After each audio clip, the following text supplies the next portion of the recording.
Excellent. So you Okay. got rid of all the bullshit, and you concentrated and you got focused. This stream, I actually want to, Great. You got excellent. and I might start a lot of my streams with this, with a short recall session. Worked. Gave me ulcers.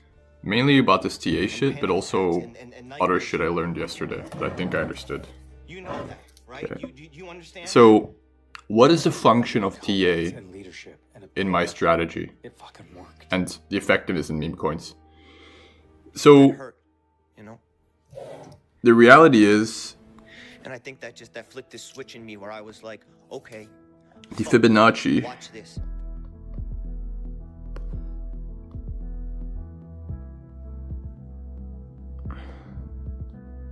repeat all across nature. So ask yourself why these exact numbers. They tend to repeat themselves a lot.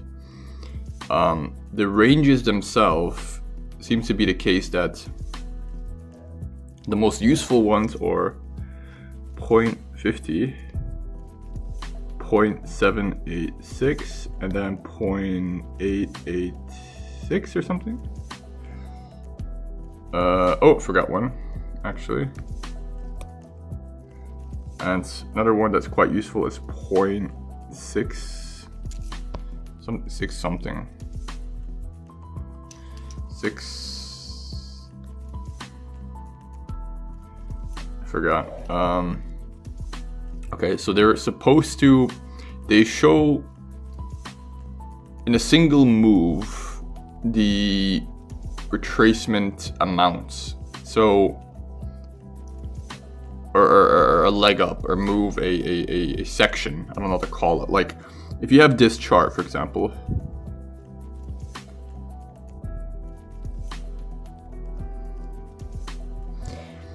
Fibonacci, you would place like one you could measure from here to here, and the retracement of this tells us, well, what Fibonacci it hit. So did it hit 50? That's quite a weak retracement. Very weak, actually. Like, it's bulls care to step in. Now, the answer to me is, does this repeat? Or will this repeat? And then, maybe. Did it hit 0.6 something? I forgot the exact. That's pretty weak still. This is like, okay, this is a bit greater. Okay, this is pretty strong retracement. And another one you can measure is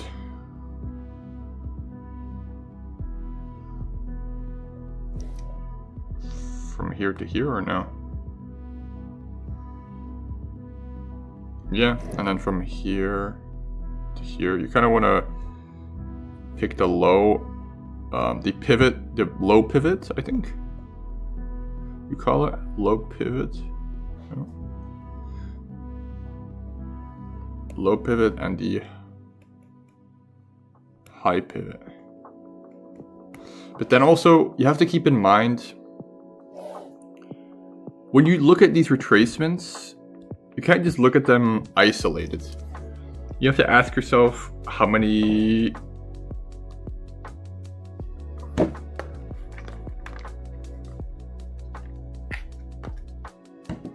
snipes were there?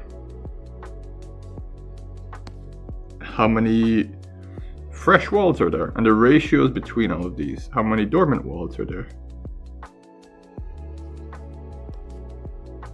How much big capital has already entered?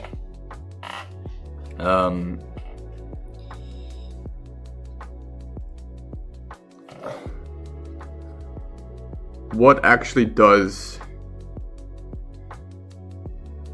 the contract say? Like, is there any like reason why we shouldn't expect, again, because right here during this initial leg up, you very often have these very unhealthy, well, we can make them green actually to make it more representative.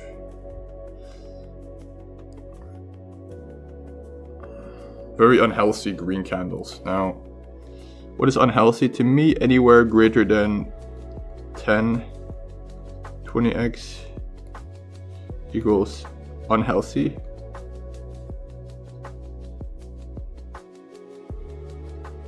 And I think most good projects tend to not have these, and a more steady kind of organic chart where it's like, well, these dips are quite.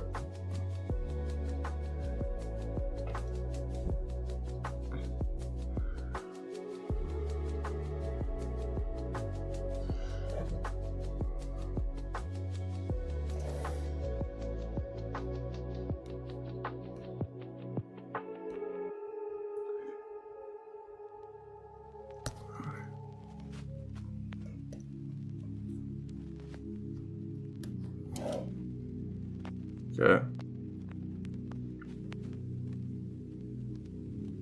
So these are better. Looking for these numbers to me is better than just looking for like arbitrary 35, 60. And essentially, you want to look for a greater retracement depending on how much more yeets you think there are. And historically, you kind of want to use it. So, what do you mean historically? If you enter a project that's a day old, you have more chart data to work with. I do think you can generalize and say, for all of this,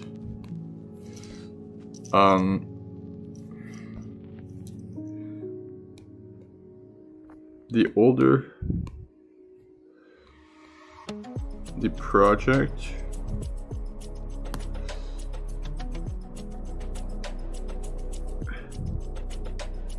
the more data you have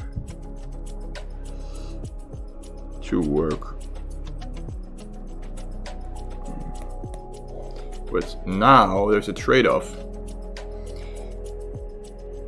You have to kind of weigh this. It's almost like I don't know what to call it, like a ratio, like a fight.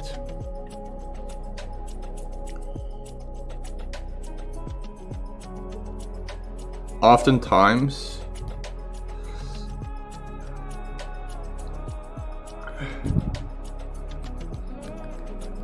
as time goes on,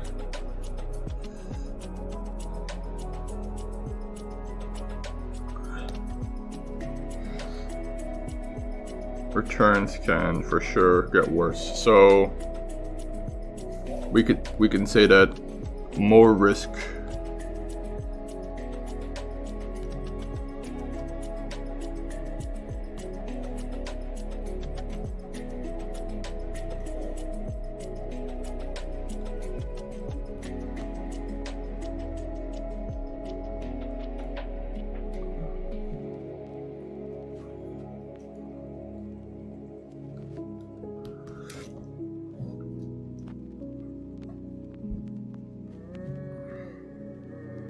What else? What else can you tell me about Fibonacci and how that relates to my entry? Okay. So you have to ask yourself, is it a fresh chart? Does it look like, again, the structure, the main structures you need to consider are kind of right here, and is it a stairway to heaven? If that's the case, that means each retracement is very shallow, right? This here is a decent dip. I think you want to look for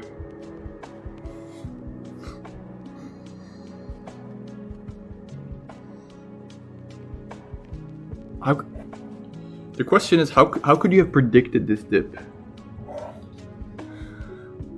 Good question. So first of all, fundamentally, if you do this analysis, this full analysis, and DRPT calls it, This job's insane. um, Yeah, I can go from chill to unchill in a second, but you gotta stay ahead on your work. That's just that.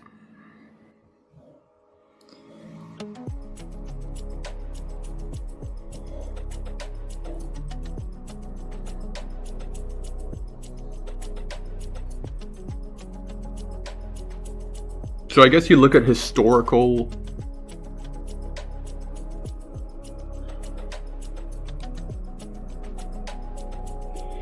you look at historical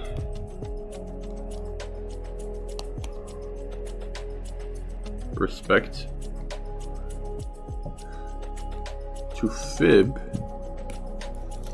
but not just fib, plus it's like a sum, like how much do people respect the price in chart, and that entry you can kind of get into if you see one greater than that. And if you see fib plus support slash resistance plus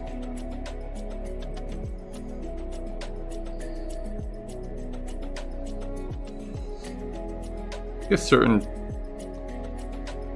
patterns plus we can use volume. But again, the key word here is historical. Like, if we know that historically our chart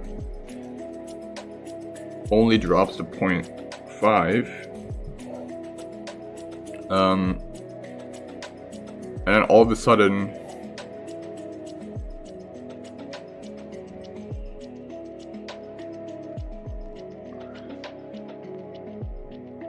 we break that,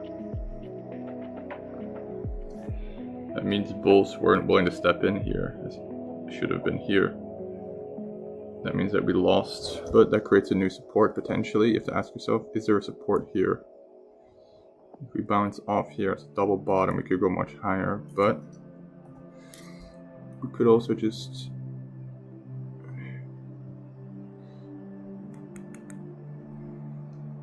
test that new support here.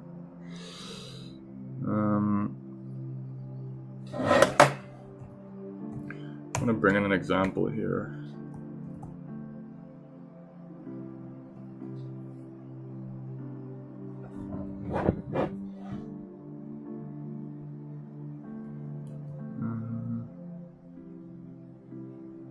How do I remove these indicators real quick?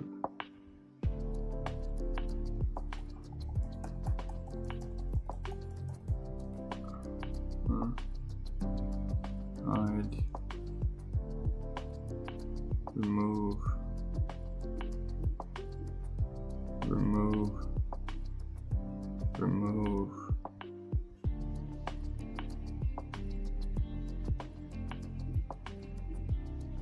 Oh, I hit it. How do I unhide it?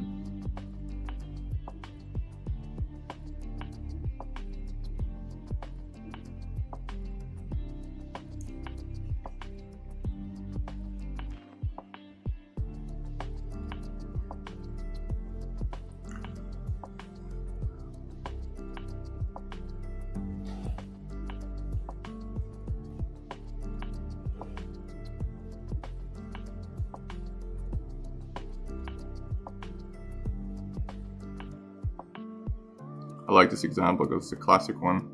We can see it's a clear staircase to heaven structure. No major dips. But during the third one, the move was even more parabolic, which is unjustified, right? Like, if you look here, what's going on? And we know that we have a lot of snipers and too many fresh wallets, and that the narrative and community building isn't really there. So, if we actually measure, well, we'll work with price for now. Each of these, because I like market cap because it's their psychological zones.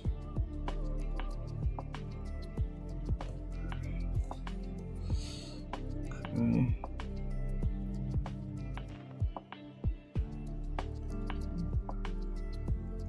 I always like the 1 minute, so kind of a habit that I want to stick to. Okay, so we grab the Fibonacci here, we look at the start, and say, can't be too accurate, but we'll say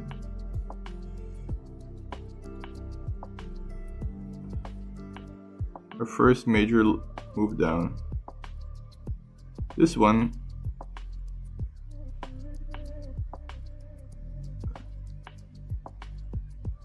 again, I'm correct about something, right? They always do the top of the candle, right? Not just the...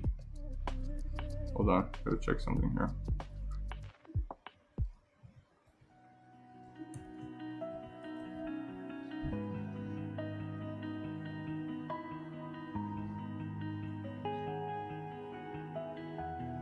identified potential areas of interest on where price can potentially revert. Expecting is where the information is on this. Yes, always. Okay. Just wanted to be sure.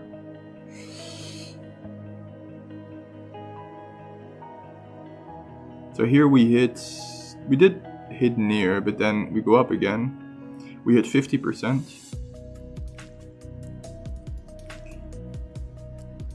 Now, was there a max buy and max sell?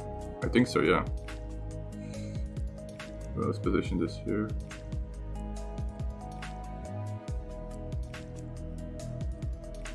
Just barely scraped 50. And there was, but it wasn't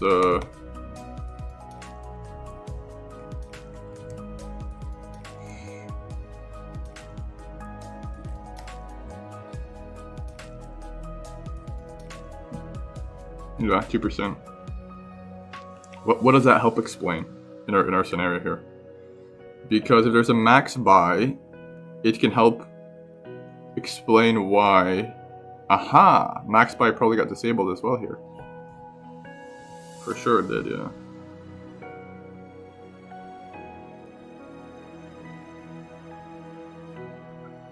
Without max buy, the risk of volatility is much greater. Never forget that.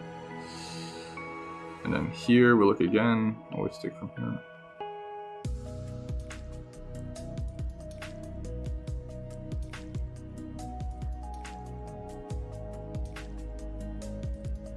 Here we did kind of scrape 61.8. Arguably even 78, but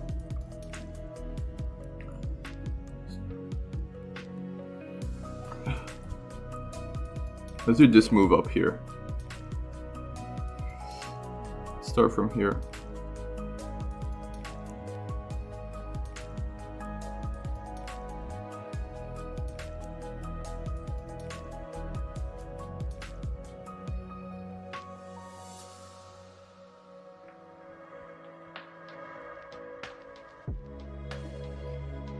$50 again.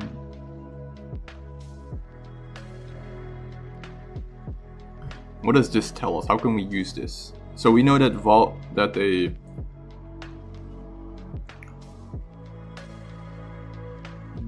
reduction of max buy, also fresh barely increased. Ooh, that's not a good sign. Aha. And 20 dormants. What do you mean? That's not a good sign? No. If you, I don't think so. If you look at a lot of the top mooners, let's do a good one, this one, and you resimulate it, the buy.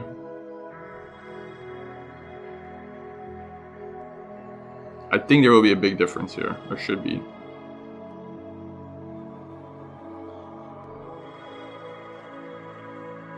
Not really that much. Not really, I mean, nah, that's not really accurate.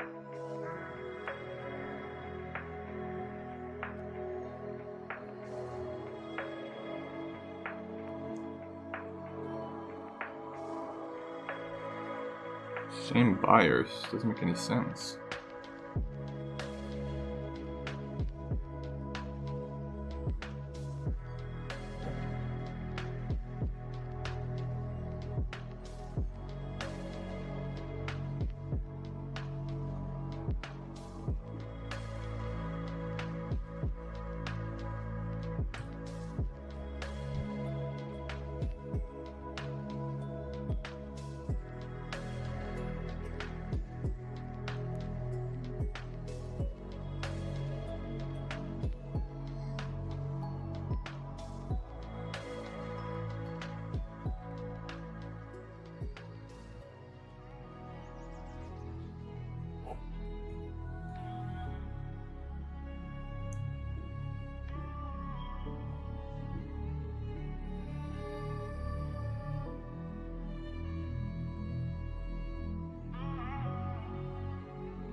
let's backtest my theory a little bit here. Okay, so key support of like 70k was broken.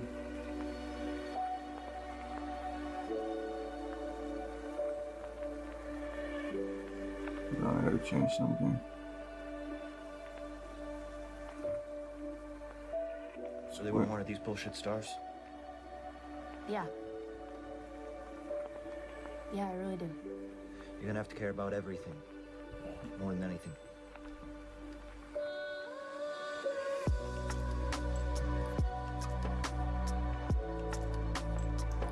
Oh, I'm already clicking on it, I'm retarded.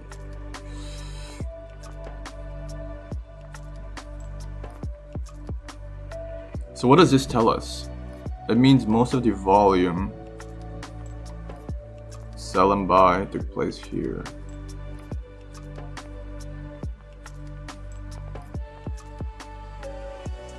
How does he describe it? I need an answer on this, I don't really know. 4-hour chart. Now I'm going to move this over a little bit, and so this is a little get something going with the run game, but we just can't, so we throw a really big pass and it gets intercepted and they run it back to their end zone. You know, whatever game you need to play to, I guess, help you rationalize this in a concept that makes sense to you. So let's get back to this. So here we have a deviation. We have a lower low, a lower low, a lower low, meaning this low is lower than this low is lower than this low. Now for me, there's a couple of ways we can draw this. We can do a full range, and that's going to give us a really big picture on what's going on. And so if this is, let me just highlight. So right now we're measuring from origin to its all-time high at the time. And so with that deviation, we know that we're likely going to go lower, meaning this high is lower than this high is much lower than this high. And when we're looking at this, we can see from the origin of its existence to its all-time high, price retraced all the way down to 61.8%. And a few things we can do to kind of help us identify in advance where, I guess, price can potentially turn is we can use a few things. Me personally, I love using volume profile. We can kind of things. I guess price can potentially turn in advance where, I guess, price can potentially turn is we can use a few things. Me personally, I love using volume profile. We can kind of move it over to the left just so we're kind of excluding that first candle, just because this is where the most volume is going to happen, and it's going to give us a little bit of a wonky read on the volume profile. And so when we shift it to here, this is good. Well, let me just try to, oh, actually, sorry, I'm just gonna, perfect. I'm just gonna collapse that just so I have more room. Now let's drag this over. Perfect. Now this area, excluding that opening range because that's where the most volume happened, we can see that here we have a giant volume shelf, meaning that all of this trading volume that happened to the side, whenever we're looking here, we just want to look left. This is just taking volume, and instead of having it be vertically displayed, it's just horizontally displaying it for us. And so when I see a volume shelf like this, and we see this red line, it's to highlight POC. Now, if you don't know what POC is, it's the point of control. If you ever want to adjust settings on this, just double click. It's going to take you to inputs at first, but you can go to style. This is default. I haven't really done anything with this. Just know that yellow is sell pressure and blue is buy pressure. And so for me, when I'm taking a look at this, I see that point of control is here. This is where we have a really thick volume shelf. And we know from history that price action on a big major retracement retraces to 61.8%, 78.6%, but 88.6% as well. But we also need to remember the history of the chart. So here we had a 50% retracement, here we had a 38.2% retracement, here we had a 50%. So ARK has displayed a pattern of having really shallow retracements. And so I do like to keep that in mind, because if I see it deviate and go to like 78.6%, well, then I can I guess the biggest takeaway would be that we have a major shift in the market structure, meaning we are blowing past its previous retracement levels that were once respected. So 38.2% is an outlier, 50% is a bit of an outlier, but 61.8%, well, that's the golden ratio, meaning almost all roads lead back to 61.8% in macro markets. But for us, it's more like 78.6%. That's where we see everything retrace. But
for me, when I am looking at retracements, I do like to start at 61.8%. That's the golden ratio for me.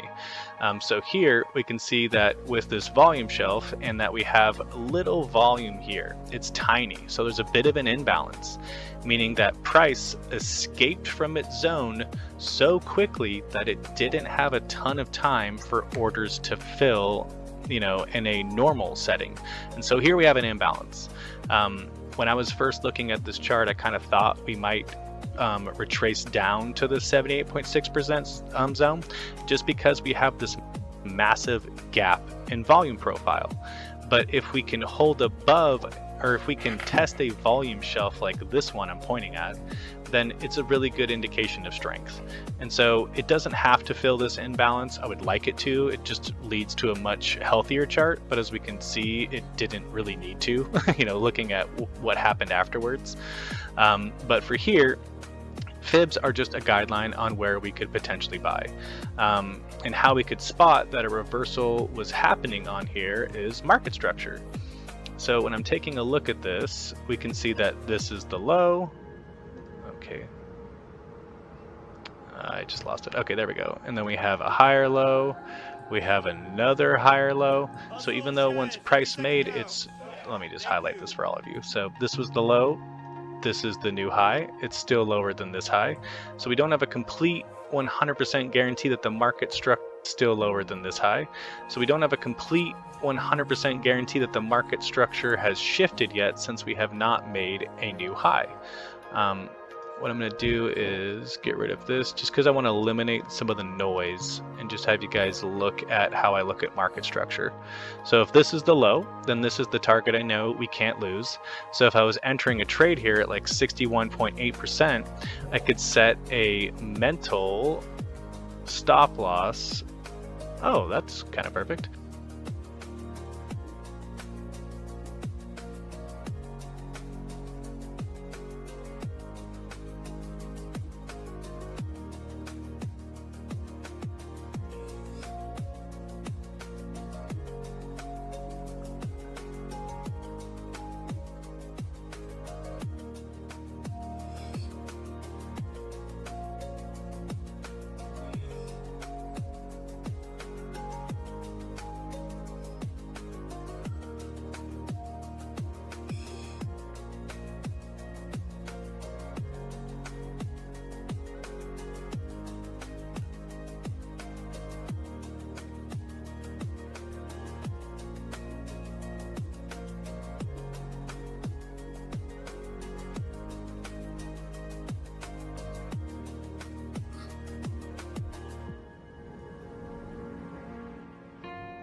So let's do this. So let's give myself a little bit of a leash. Let's say I'm entering here right at 61.8%, and my cut would be just a little bit below. You know, we want to give it a tiny bit of grace.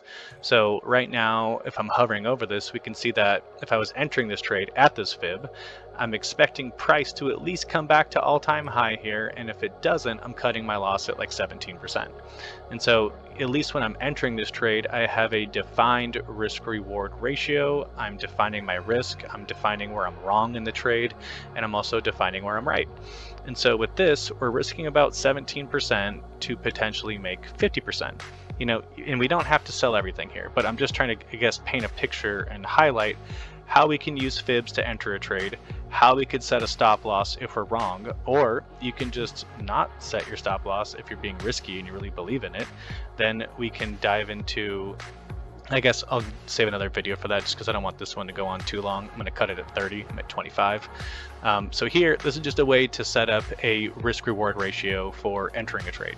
You know, if we're expecting price to at least test its previous all-time, or test this swing pivot high, we want to know where we're stopping out if we're wrong or if we're adding. And if we're adding, well then now we can see that if we were to buy here at this fib and price was to retrace all the way down to 78.6%, then you need to mentally be aware and mentally stomach that your first trade is going to be down 43%. And how I got this is just a protection tool. So this is a long position or a short position. So this is a long position. And let's say I'm entering at this fib and I'm not setting my target for the next swing pivot high. I'm setting it for the previous all-time high because I want to really define my risk reward. You can just drag it all the way up to the top and know that, okay, if I enter this, then there's a chance we could deviate if we make a new low. And if we do, I have a choice. I can either cut it and cut it at, you know, 10%, 15%, whatever risk you define for yourself, or I know I have to stomach it and see how price tests this 78.6%, knowing I'm going to be down 43%. What this is going to do is just really help paint a framework for you. It's going to really help you understand your risk. It's going to help you understand where you're right on a trade, where you're wrong, but also just get you mentally prepared so that if you see it's down 43%, you're not like completely shitting your pants. You know, you're not, this isn't something that wasn't expected. This is just how you can plan your trade. And are you comfortable risking a 43% downswing to potentially make 159%? You know, that's a 2-to-1 risk reward ratio. So this is just how I draw fibs. This is kind of how you can identify what the trade setup is going to look like, how you can help define risk for yourself, and also just a general rule of thumb on risk management and where you're going to be right and where you're going to be wrong on these fib retracements. So let's just kind of continue this. So explain the difference in sometimes you do your little fib shit from the absolute beginning here towards the absolute, let's say, peak here. Well, let's first of all say that in fucking full screen mode it's a lot easier.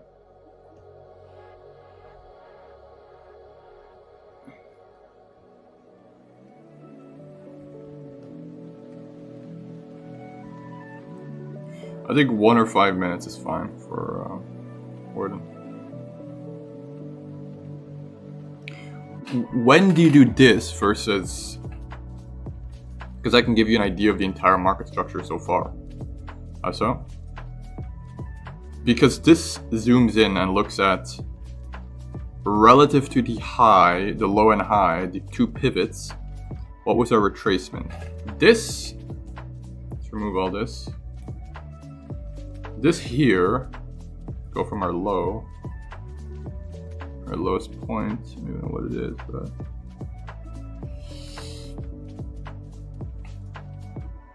so this here looks at the entire structure so far from the high, and this token is up an absurd amount relative to its dips.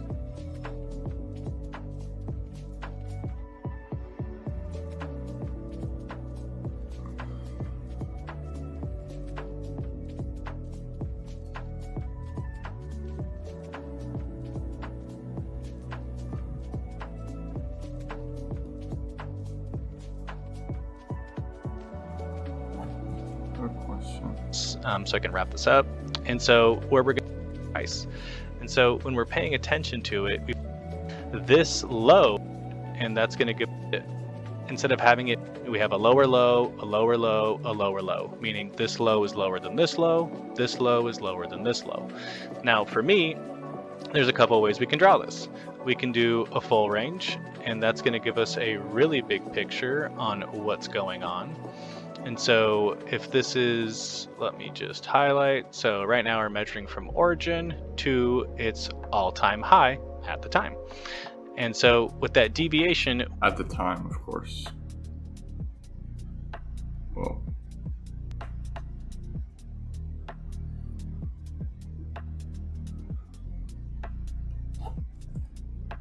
We know that we're likely going to go lower, meaning this high is lower than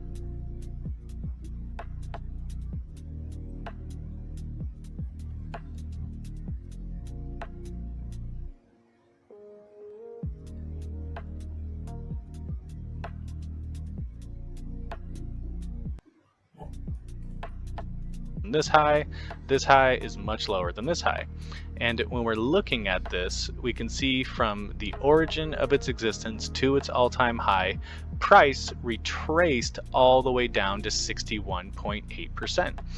And a few things we can do to kind of help us identify in advance where I guess price can potentially turn is what?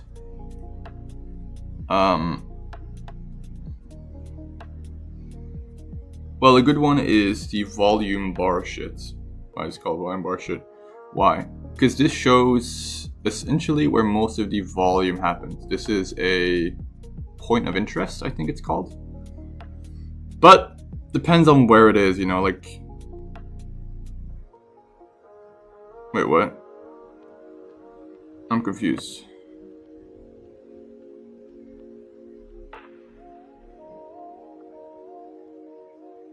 Huh? What?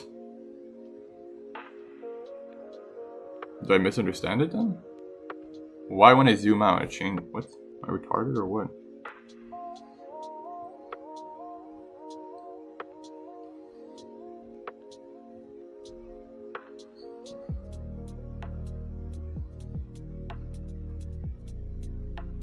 What?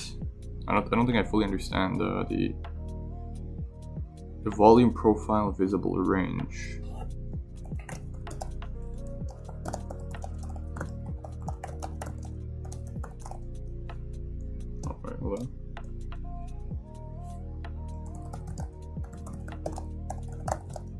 why when I shorten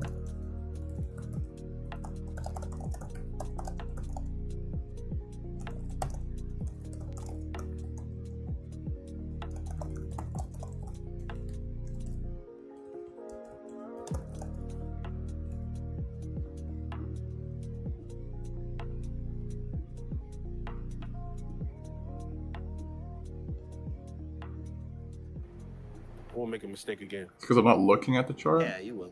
Oh, maybe. But not because you're you, just because shit happens. Ah, I started a fryer fire. Night after I won Food and Wine's Best New Chef, I nearly see. burned the place down. For real. For real. And this weird thing happens, too. You have this minute where you're watching the fire and you're thinking, if I don't do anything, this place will burn down, and all my anxiety will go away with it. Then you put the fire out. And you put the fire out.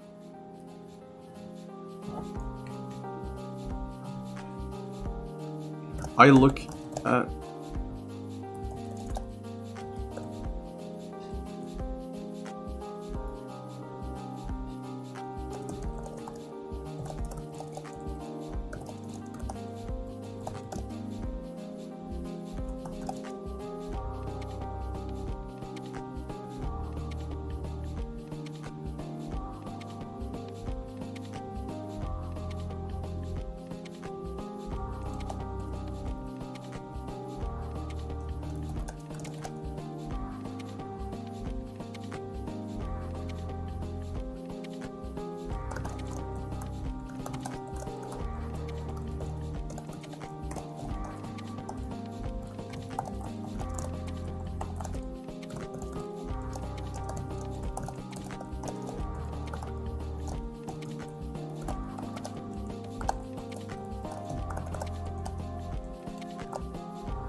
I have to remind myself to breathe sometimes. I have to remind myself to be present, you know?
Yeah, I like product in my mouth.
Yeah, I don't know if I were gonna leave something behind. I would want it to be panicless, anxiety-free. And I think in order to do that, I would have to be square with everything, and everybody. Like to make it good, I'd have to filter out the bad.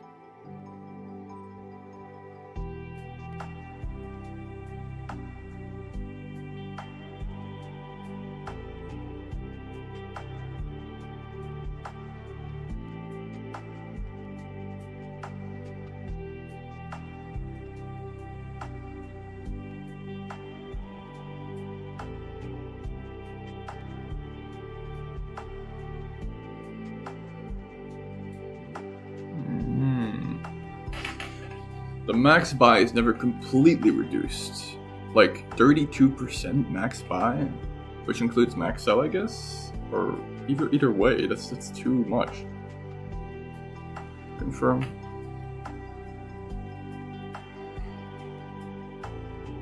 This one did quite well.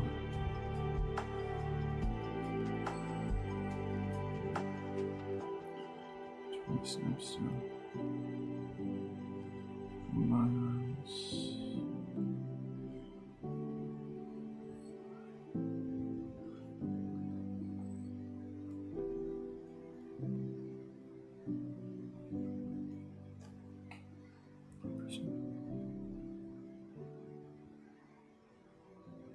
The dormant, it's a bit high.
I always tell everyone it wasn't about the body, it was about the mind at first. And then it turned into progression of the body. That's really what kept me motivated to continue. And I saw huge progression. I mean, you have to have a little ego to be able to do what I do and be great at it. But I think everyone in their own right is destined for greatness. It just depends on what platform or what level they're willing to put out. And, you know, for me, it was the fitness bodybuilding thing that allowed me to showcase my best talents. And I never was the most genetically gifted guy on that Olympia stage, but I trained my ass off, and I knew how to diet, and I was always on track with everything. I mean, everything was structured. I lived in a box in order to be the best, meaning I had no outside. People would call me with their problems, I'd hang up on them. Like, the phones were off.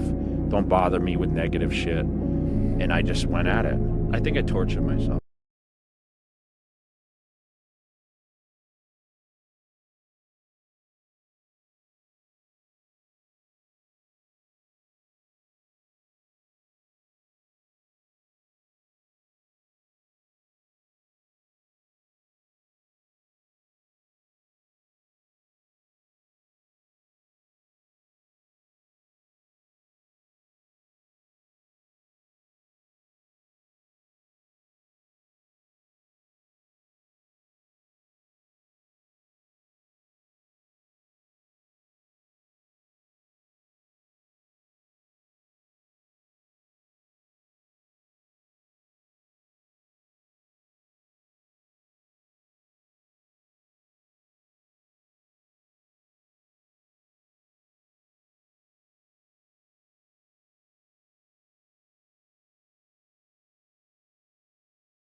honest. I lived a very structured lifestyle, and I don't know how it is in the powerlifting world, but my life was structured where I'd still get up at 6 or 7 in the morning, and I would train whatever twice a day.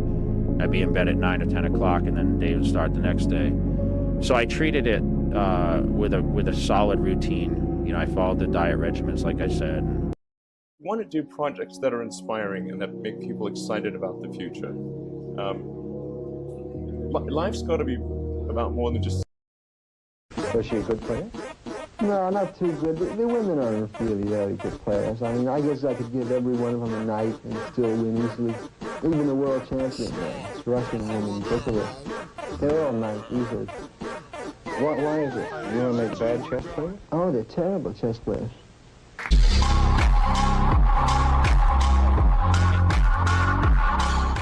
Was she a good player?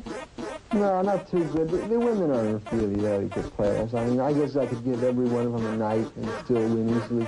Even the world champion, Russian woman, Bucharest. They're all nice, easily. Why is it? You want to make bad chess players? Oh, they're terrible chess players.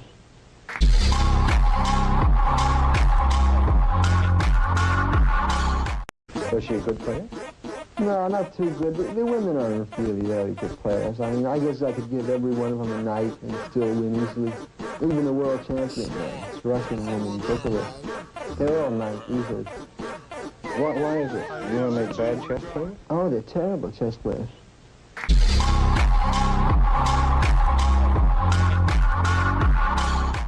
Was she a good player? No, not too good. The women are really very good players. I mean, I guess I could give every one of them a night and still win easily. Even the world champion, Russian woman, Bucharest. They're all nice, easily. Why is it? You want to make bad chess players? Oh, they're terrible chess players.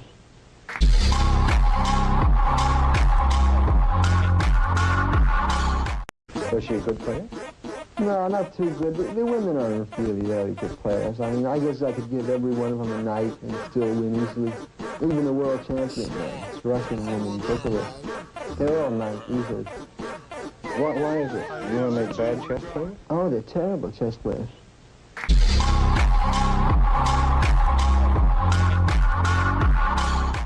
Was she a good player? No, not too good. The women are really very good players. I mean, I guess I could give every one of them a night and still win easily. Even the world champion, Russian woman, Bucharest. They're all nice, easily. Why is it? You want to make bad chess players? Oh, they're terrible chess players.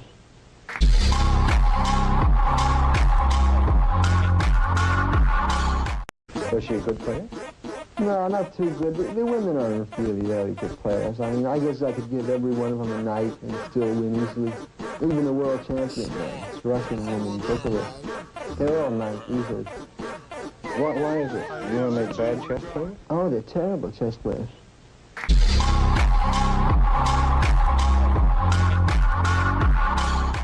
Was she a good player? No, not too good. The women are really very good players. I mean, I guess I could give every one of them a night and still win easily. Even the world champion, Russian woman, Bucharest. They're all nice, easily. Why is it? You want to make bad chess players? Oh, they're terrible chess players.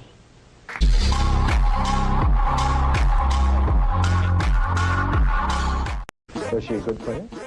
No, not too good. The women are really very good players. I mean, I guess I could give every one of them a night and still win easily. Even the world champion, Russian woman, Bucharest. They're all nice, easily. Why is it? You want to make bad chess players? Oh, they're terrible chess players.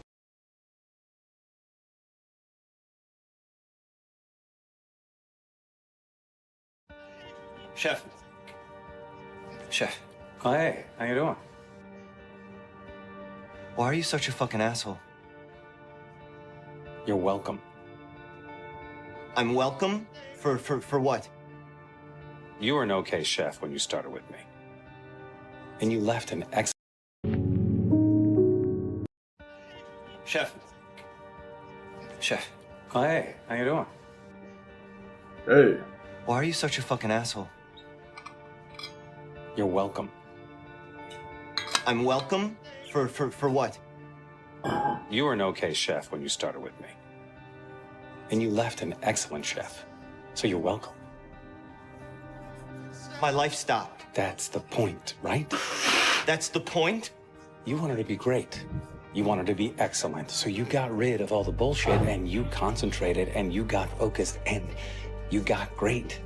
You got excellent. It worked. You gave me ulcers and panic attacks and nightmares. You know that, right? You understand that? Yeah, I gave you confidence and leadership and ability. It fucking worked. That hurt, you know? And I think that flicked this switch in me where I was like, okay, fuck you, watch this.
Let's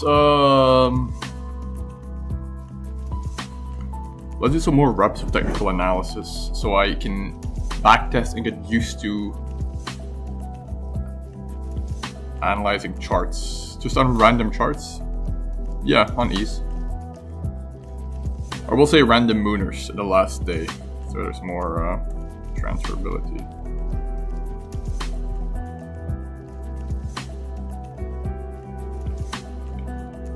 Narrow, 177x, currently at 53x. That's decent.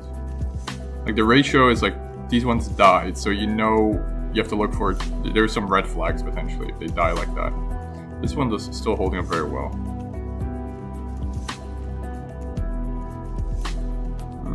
Okay, so let's actually put it like this. Okay, so narrow. I like the name. That's bad. This is also bad. This is also mid. Okay, but lock-in. Why did this still do so well if it had that? Ask yourself, why?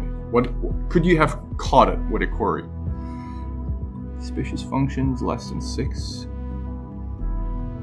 So I think rarely will you see hashes high for a mooner, but then also have a shit ton of suspicious functions. Like you have to have at least something decent. So less than 6 suspicious functions. Confirm this real quick. We're gonna have a hard. Decently high, less than 6. Maybe. Decently high, less than 6.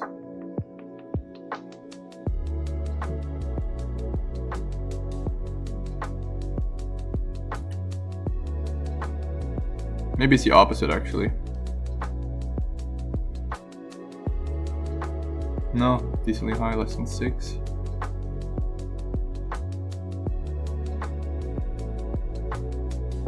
You can have one or the other. It's unique by guess, not even that unique, but below 50. It's a good sign, shows developers have some unique code. Cell gas also 9, that's good.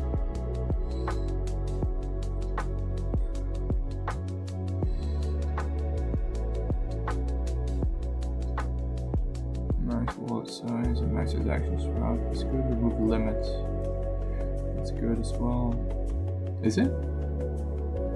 Is that what I think it does? Hold on, let me check. Let me shoot something.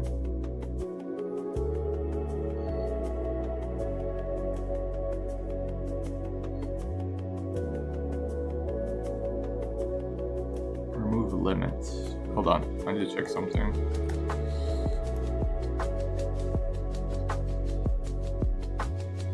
Vitalik's new dog. Remove the limits. Maybe I'm wrong about this. Let me see if it does something that I think it might do. No, okay, it just reduces that to a certain number. You sure? I think so, yeah.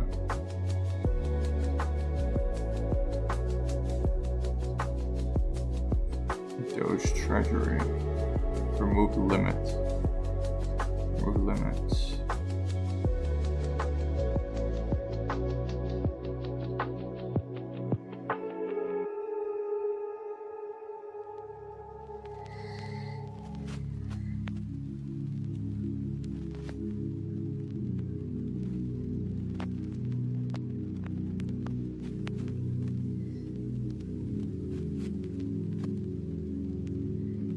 Also from Binance, always mention that shit. Goodbye sell times, unique sell gas, buy gas is okay. 10 telegrams, 22 snipes, 50 buys, 40 sells, 50 buyers, 2 sellers, 50 buyers, 2 sellers, oh boy, 22 fresh. I think there might be a decently sized dump post launch based on these things, but again, it's kind of hard to say. But yeah, this is 1 minute though. But I mean, even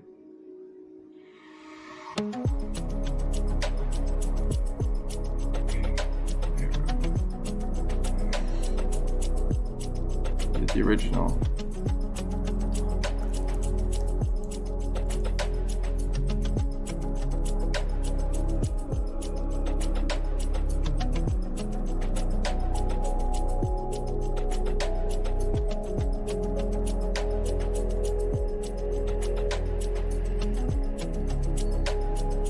This one, what is this? This one is in it. This one's in a fucking free fall, that's what this one is.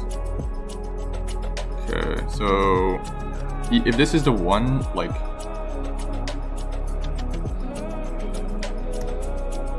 sometimes they're also on deck screener. Let me see.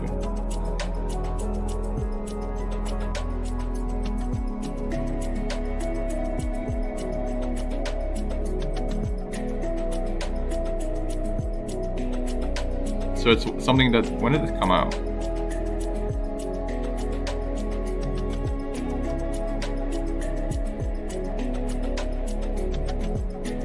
It's also fresh, but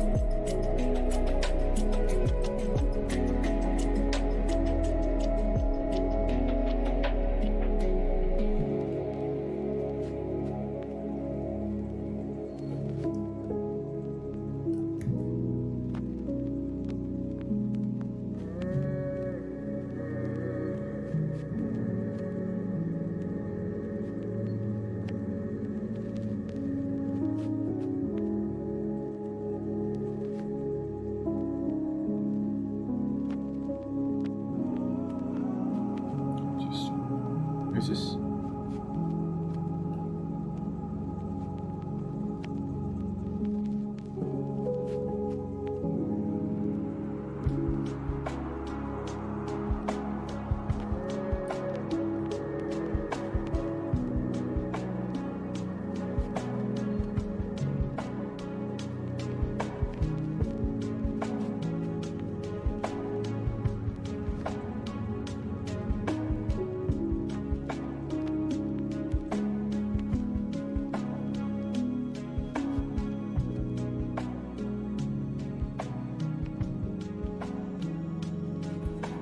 This job's insane. Yeah, it can go from chill to unchill in a second, but you gotta stay ahead on your work. That's just that.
Look for patterns here and just explain out loud, okay? Alright.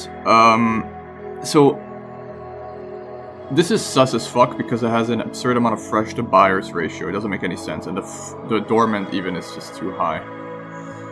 What happened to this? Yeah, what happened here? In question. Fresh launch or what? Doge Treasury. It's this one.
Predictable.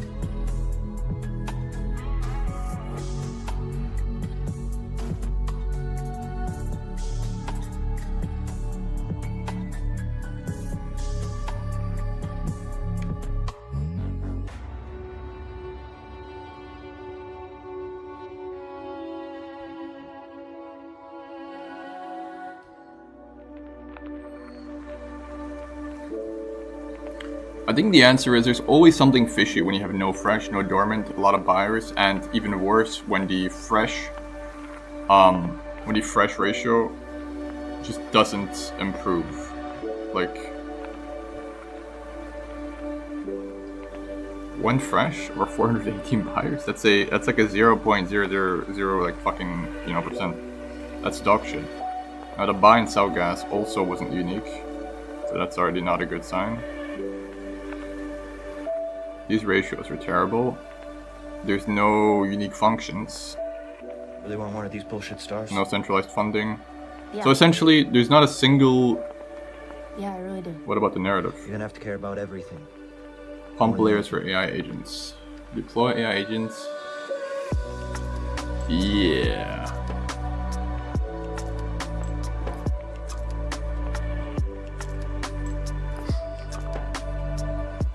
Okay, what the hell is this promo, bro? The fuck?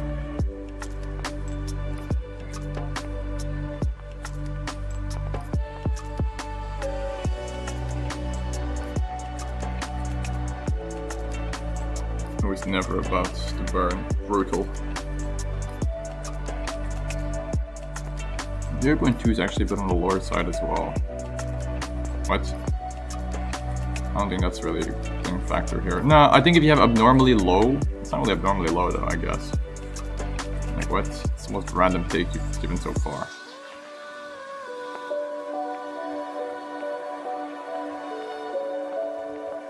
Yeah.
lazy artwork.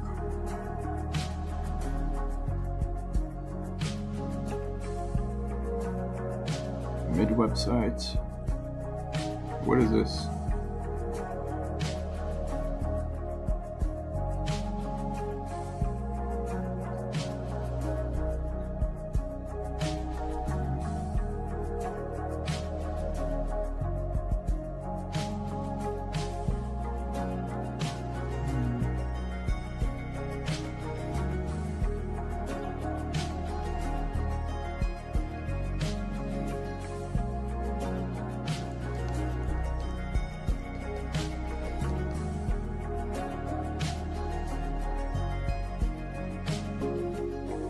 Old man goat.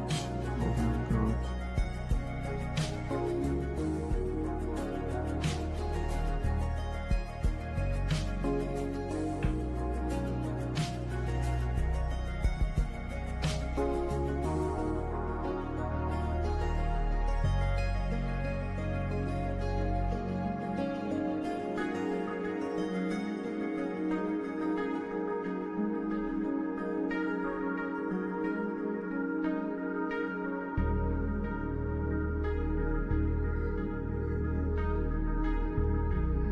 Oh hell nah, get me out of here, bro. Nah, what the?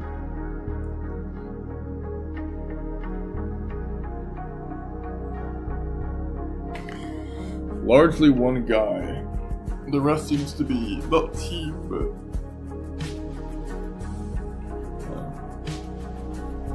the more active and the more you have a team involved, the better. Essentially.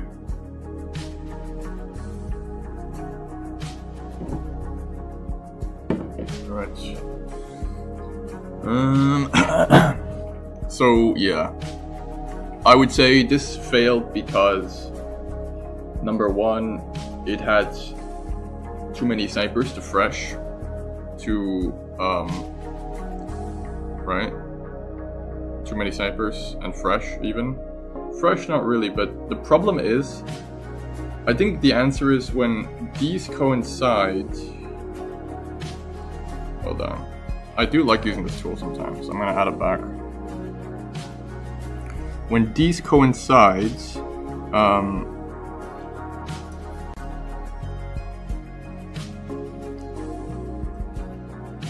essentially it's a bad sign because it probably means a lot of these were fresh snipers. So either you don't want too many of these and more of these outweighing this by quite a lot. When there's so many snipers, it's just, I don't know, recipe for disaster in my opinion. Now, also, the buy and sell gas wasn't unique enough. That means with the lack of unique functions, which shows lack of dev initiative, also I'm pretty sure from a random ass sex, it's not the best sign. Optimally, you want to see Binance, KuCoin, Coinbase, or something here. Also, another red flag is when you Google a narrative, like Mu Vitalik Buterin.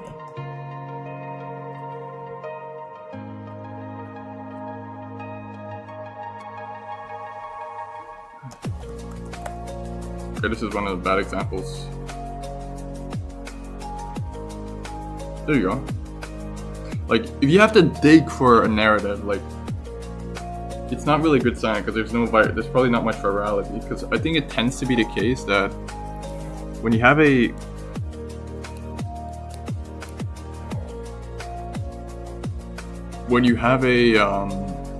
concept, very quickly the genie will be out of the box. Okay.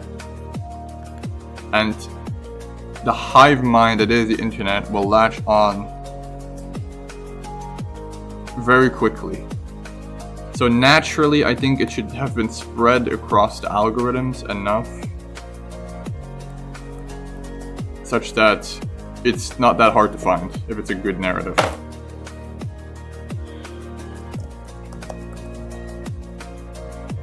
Or again, you should do multiple, like, female Pepe, Matt Fury. Boom, it's not actually the one that we want. Hustle shares, every second counts. Thank you. Even when you go on Twitter, nothing comes up about what we saw. So either it's completely a fabricated lie, or see, just a coin comes out. It's not a good sign at all. Alright, it only comes up very, very low. Actually, that's not a bad sign. Like, having actually come up is good, but... Here, as well, the website fucking is mid as fuck. The artwork is mid. The resolution sucks.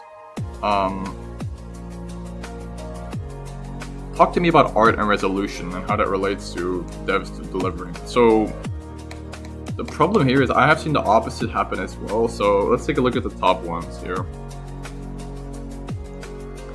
Let's generally speaking just try to open the website.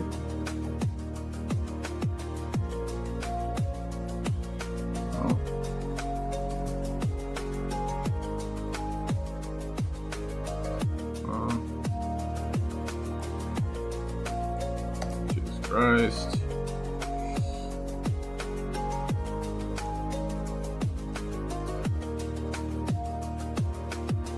This one didn't have one, I think. What the fuck, man?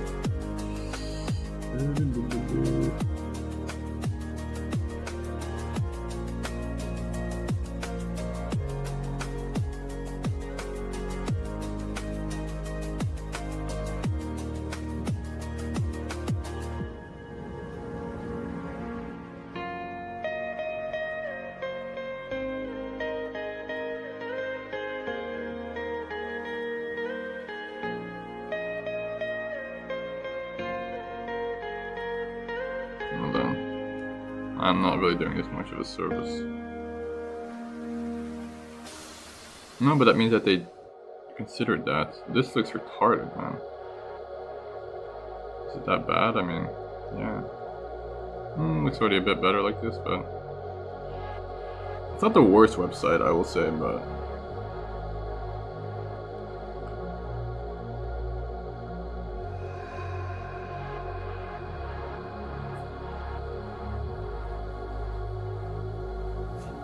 This.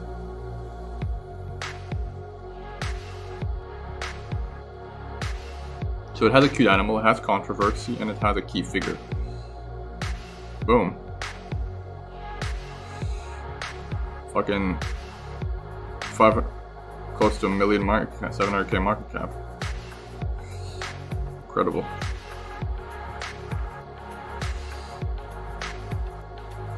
Incredible.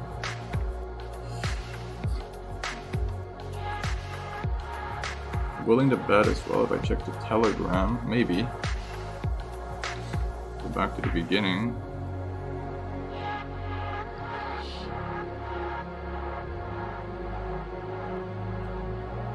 Well, we can check pinned first and then go to the beginning maybe.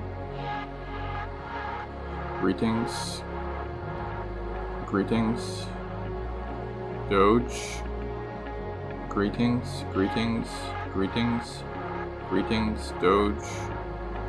Greetings, greetings, greetings, greetings, Doge. Okay, I think I've gone, seen all the messages. Oh, there's only, yeah, okay. Okay, so let's go to the beginning now. Wait, it says greetings. Now, who is this guy? Gold dollar gain aura. Okay. It's not the best sign, but.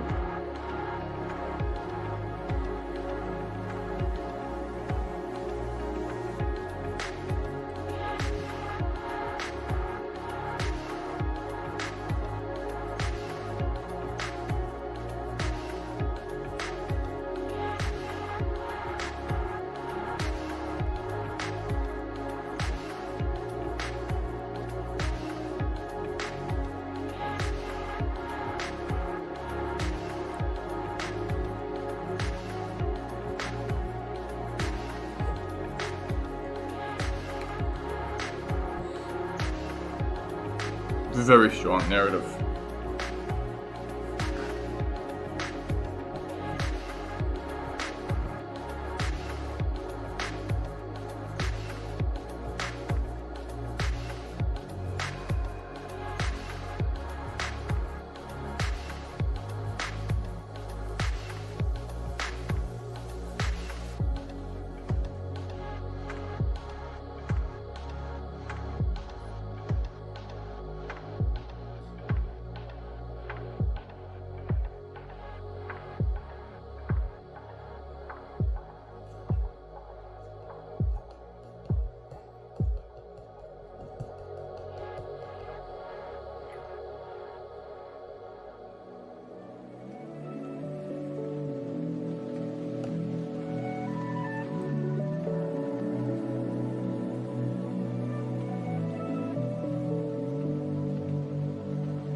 The colors. Is there a way to know the colors, what they mean? Like, I don't...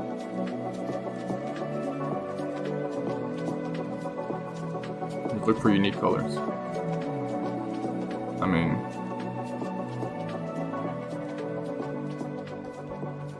So there's genuine conversation. Even... No mods, lol. Okay.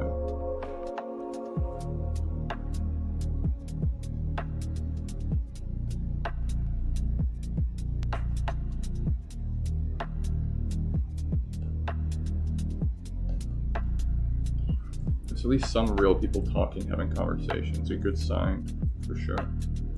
We can generalize and say that's true. What about explaining, like, data-wise, why did it do so well? It had no fresh, it had no dormant, right? It had no dormant. No, that's not true. Even worse, what am I saying? It had a shit ton of dormant. And then a very high, pretty much all the initial buyers were, it's two big bundles probably, or one big bundle.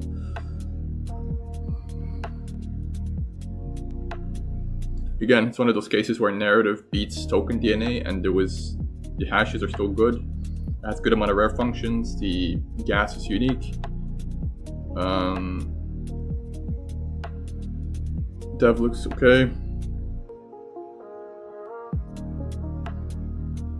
Now, if we go and look, you can imagine that over time, slowly the ratios only got better.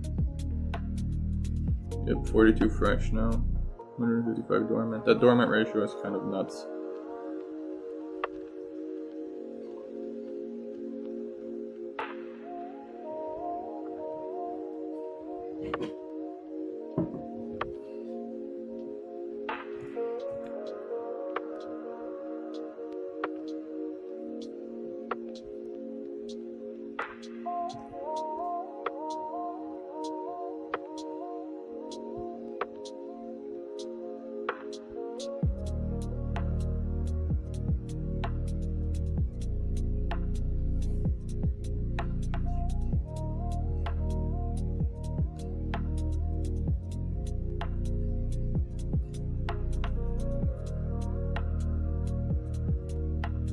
Oh, how did I miss that? The max buy is 10%. That's a disaster. In this case it was, yeah, kinda. I mean, yeah, it did go higher, but it did dip all the way from about 500k to 200k. And this is the problem with stop loss. If I had a stop loss here, I would have. But if I just held from here to here, I would have still been on profit. Yeah, but not a good amount. Yeah, true. Because you never should buy during pumps. So that's like a fundamental truth, I think. Buying when shit is pumping is never Don't make a worth it. mistake again. Okay? Yeah, you will. But not because you're you, just because shit happens. I started a fryer fire. Night after I won Food and Wine's Best New Chef, nearly burned the place down. For real? For real. And this weird thing happens, too. You have this minute where you're watching the fire and you're thinking, if I don't do anything, this place will burn down and all my anxiety will go away with it. Then you put the fire out. And you put the fire out.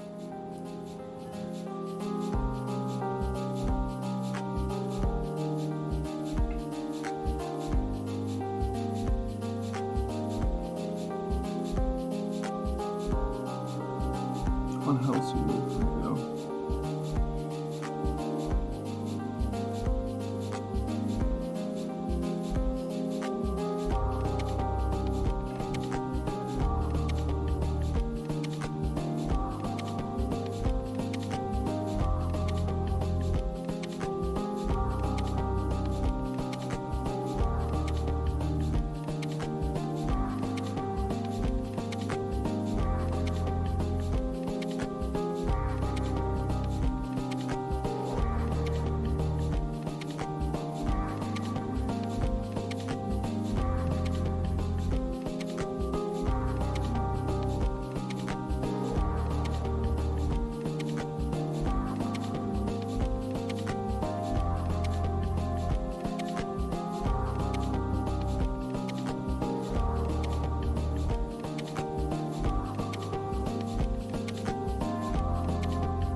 I have to remind myself to breathe sometimes. I have to remind myself to be present, you know?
What the fuck?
Exclude the big hashes. Or what? Like they're common. Guess. Go back.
Alright, I'm gonna confirm some shit by going through the Telegram.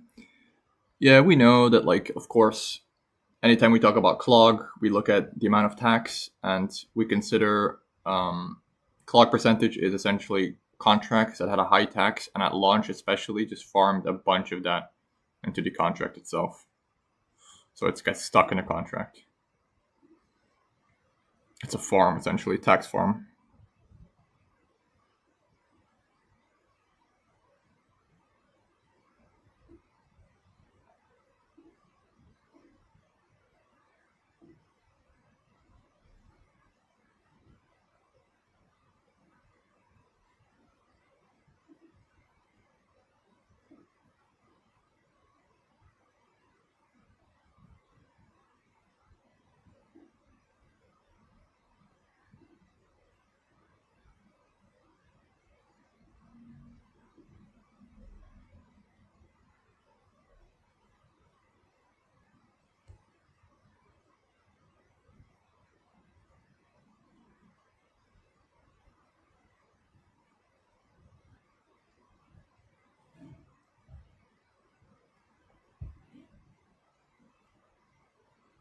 Wait, hold on. Maybe I don't understand it yet fully. Wait. Okay, so let me test my understanding.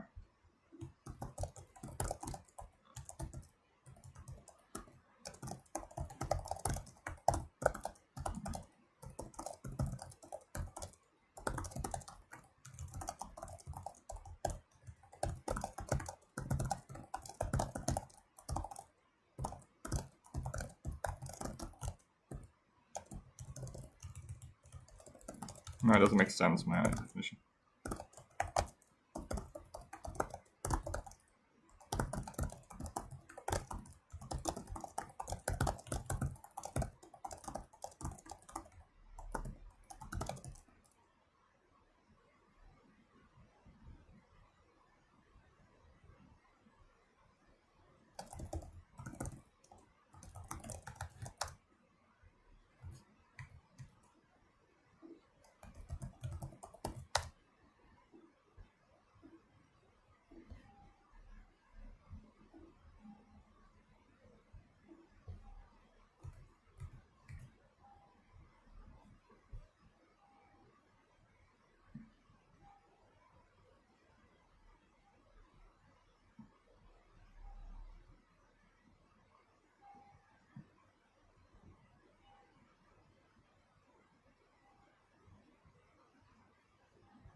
Oh my god, bro. Fucking kill me now.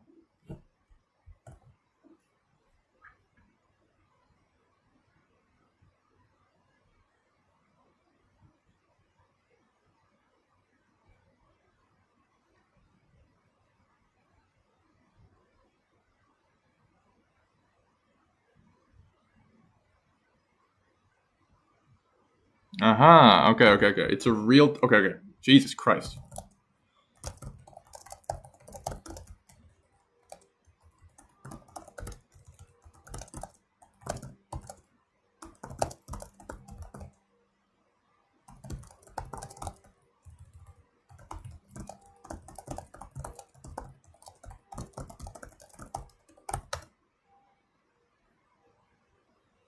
Okay.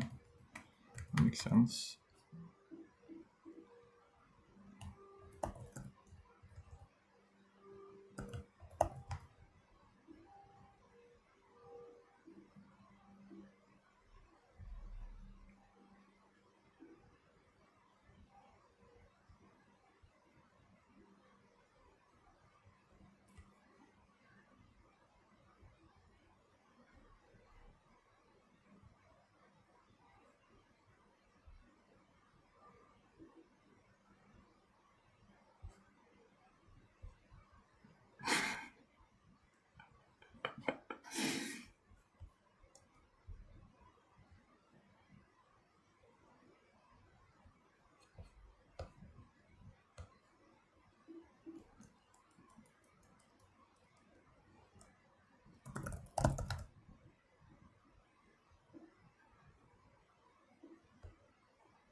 Mm-hmm.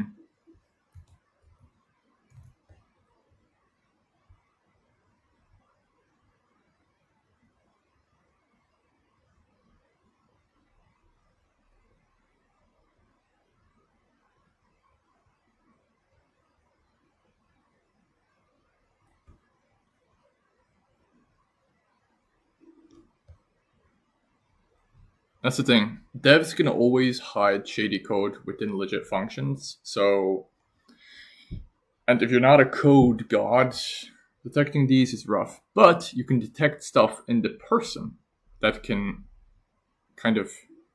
I think the answer here is like the age-old question: how do you best avoid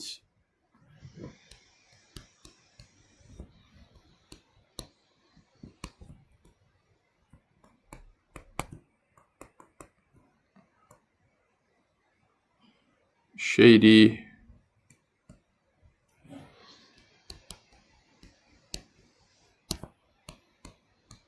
and I think the answer is it's tough. I think you should let the tools work for you. Should you learn to identify it? I don't know if this is the best method. Like, you take everything you can from the DRPT contract page. You take everything you can from Safe Analyzer, and you take everything you can from the socials, and maybe even, though I don't think so. I was gonna say token sniffer, but like, what are we looking for here? Devs who don't really care. You could even say shillers. They seem more like shillers than actual devs. And here's something that people don't really focus on is when they have anti-bot, anti-concentration. That's positive, man. You really want that. You don't want this.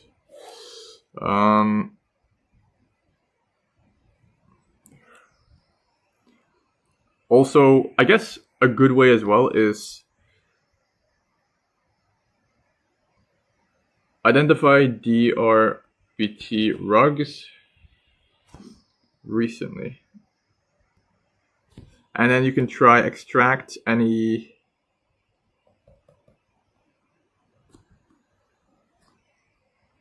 recent metas.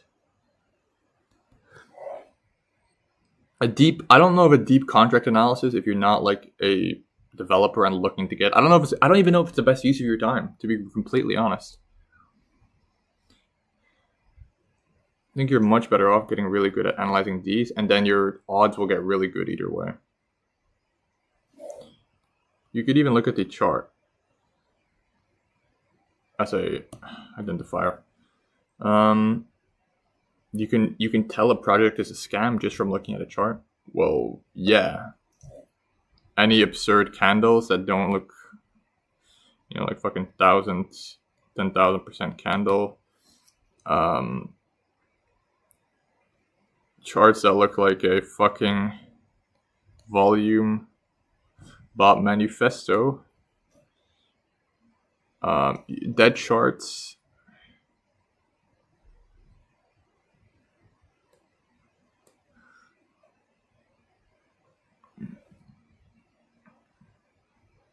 I think dead charts actually kind of explains also why if you can't find a narrative, it's probably not good. Like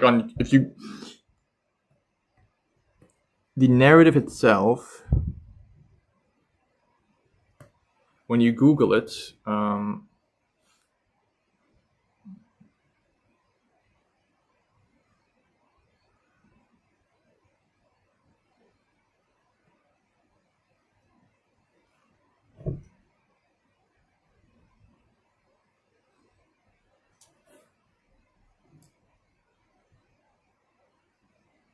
there should be some answers. The hive mind, the internet is connected. Eventually, things will spread, and the narrative should already kind of be semi-popular. So if you have to dig and dig and dig for a narrative, it's not a good sign. Just use Google for this. I get good at it, you know. Again, all of this is hours of execution practice.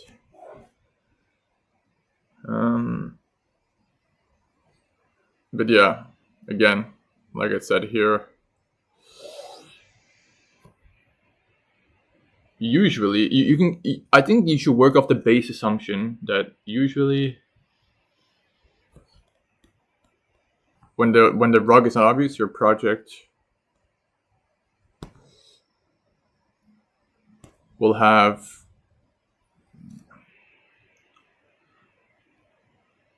rug code, or again, this can be siphon blacklist rug code within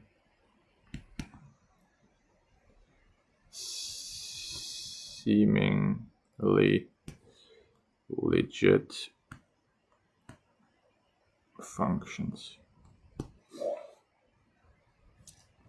About functions, a pattern that I am noticing is unique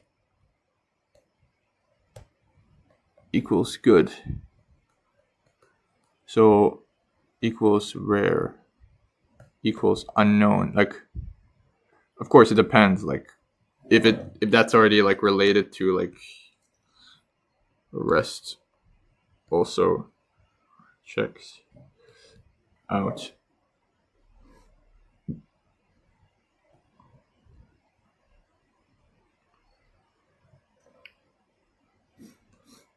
And story being told also is good.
Wait.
Be right back. But not because you're you, just because shit happens. I started a fryer fire. Night after I won Food and Wine's Best New Chef, nearly burned the place down. For real? For real. And this weird thing happens, too. You have this minute where you're watching the fire and you're thinking, if I don't do anything, this place will burn down and all my anxiety will go away with it. Then you put the fire out. And you put the fire out.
Okay, last 30 minutes. The last 30 minutes, I want to watch a good video or something, just to consolidate a little bit, because I'm also kind of just tired.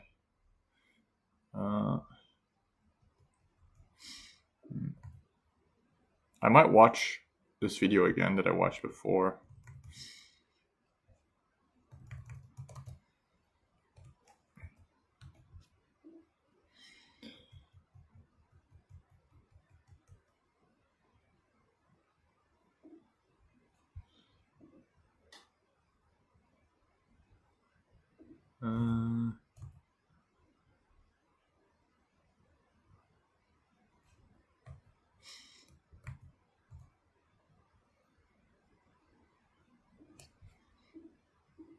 Not that one.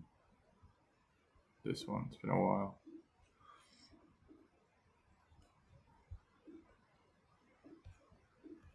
Pain, it was all the same thing. It was all the same dream.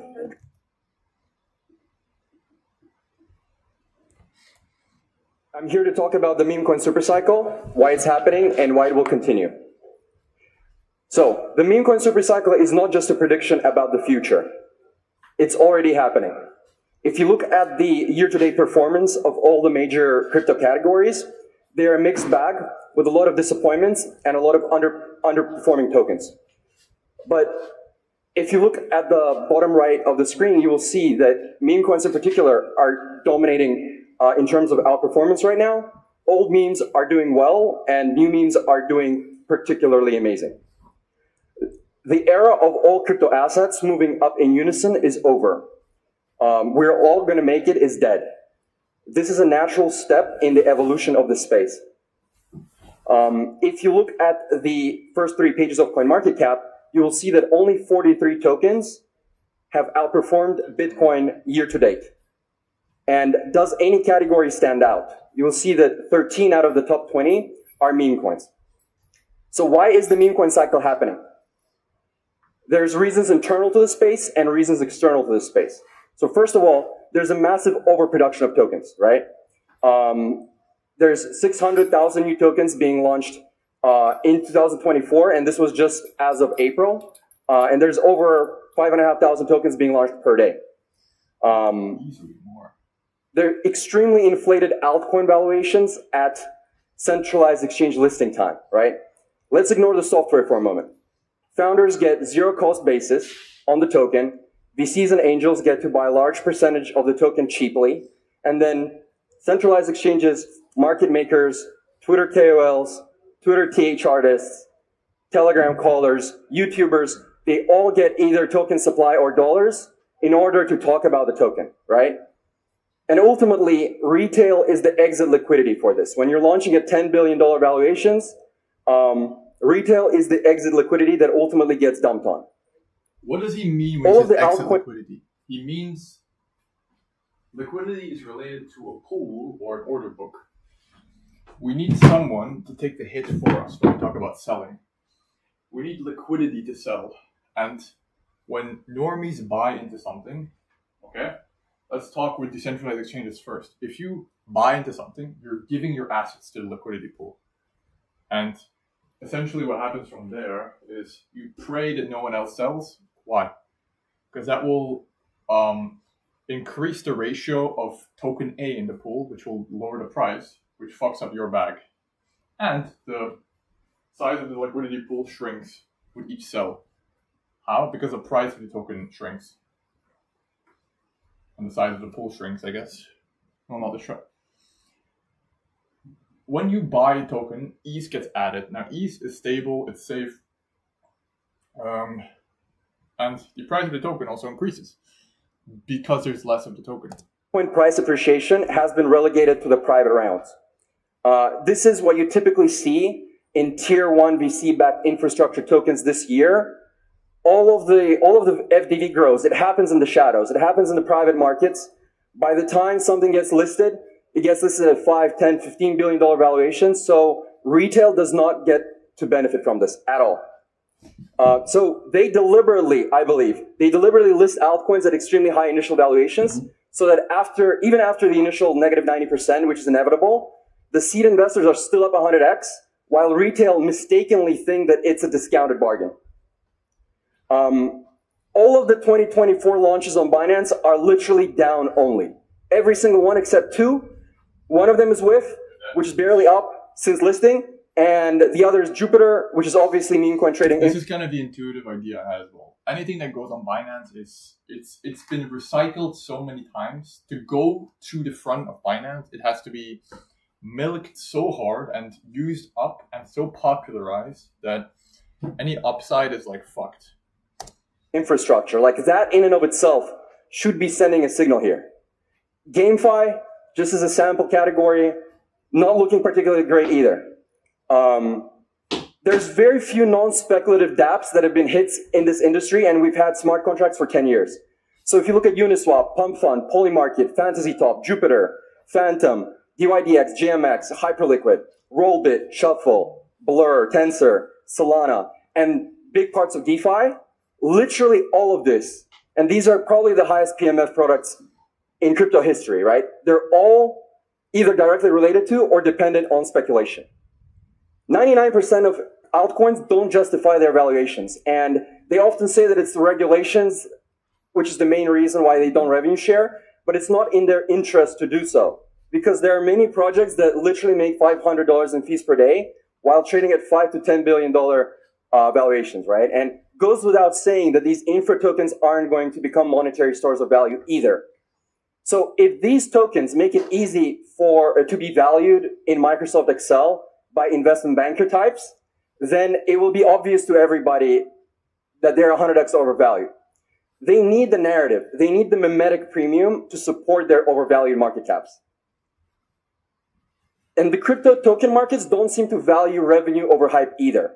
This is a list of tokens that are most frequently hyped as kind of like large and legitimate revenue producers, which they are, but their respective tokens, they haven't been doing particularly well either this year. The two exceptions are Banana, which people use to trade meme coins, and Aero, which obviously benefited from Base's meme coin season as well.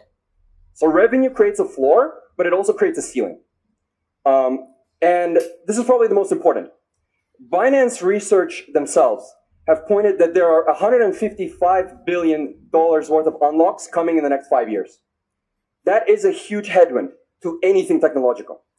VCs can't publicly embrace the meme coin thesis because it would pose risk to the valuations of tech alts, a lot of which haven't even launched yet, right? And so, just a reminder, meme coins are already fully circulating and they have no unlocks. Last but not least, Doge, SHIB, Pepe, and WIF have already proven to the market consciousness that these things can go to 5, 50, or even $100 billion type valuations. And so people are finally waking up to the idea that the token is the real product. And the crypto industry is a token production industry that is masquerading as the software production industry. Many new launches look like this. 80% of the supply in the hands of insiders. This is completely broken. Goes without saying that this does not build community. On the other end of the spectrum, you have something that's much more organic. If you look at the most organic and bottom-up meme coins, you will see that they effectively enabled poor hodlers to get rich, who subsequently become unpaid full-time evangelists for the project. And I think in the next couple of years, you're essentially going to see this ideological war. For a crypto industry that's so obsessed with decentralization, it's crazy how centralized some of the altcoin holdings have become. So the entire token market cannot sustain itself without retail inflows. But the vast majority of retail never cared about technology. Why would they care about that? Does retail care about some blockchain being slightly more private? No. Do they care about some blockchain being slightly faster? No. Do they care about ZK Snarks? No. What do they care about? Let's be real. They care about making money, they care about having fun, and they care about belonging somewhere. So meme coins are not a vampire attack against crypto tech. Meme coins are a vampire attack against crypto tech tokens. Big difference. So both meme coins and altcoins are actually selling you the same product. It's the token, not the software. And meme coins are a counterattack of the trenches, right? All tokens, doesn't matter if it's a tech token or a meme token, they're tables at the casino. So why should we play at your tables when we can create our own tables, right? Meme coins are a spiritual reincarnation of the 2017 ICO wave, but in a new form. And even crypto tech projects, if you look at past history, that managed to create cult-like communities and outperformed for a couple of cycles in a row, are those that either had an ICO or had some other way to let retail buy cheap before a major run-up. Why does this matter?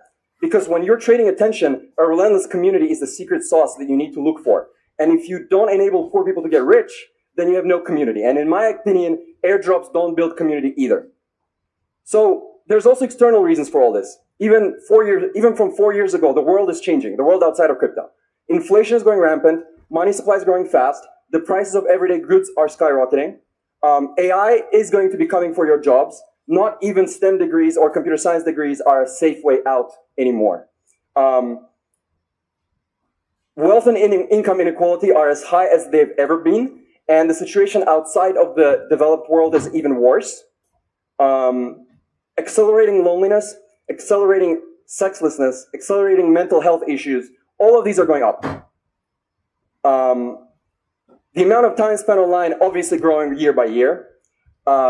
There's competition, everything is becoming hyper-competitive. There's few remaining perceived ways to make it by people, right? Especially young people. There's diminishing influence of religion in society. This is just an undebatable fact.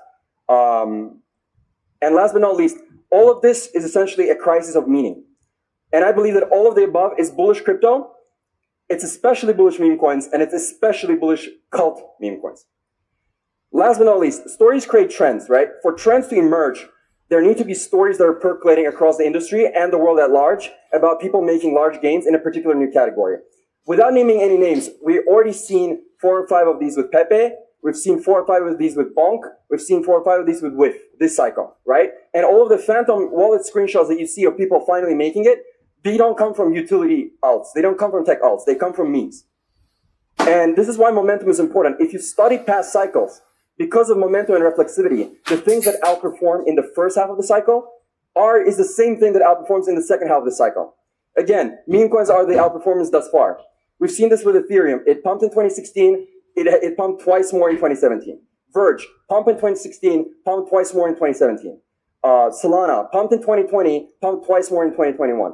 You've even seen this with NFTs, pumped in 2020, pumped twice more in 2021, right? So this momentum is important. And I believe that the meme mania, quote unquote, we had in March of 2024, I think that was just the first of the 3 pumps. And I think there's 2 giant pumps coming in 2025.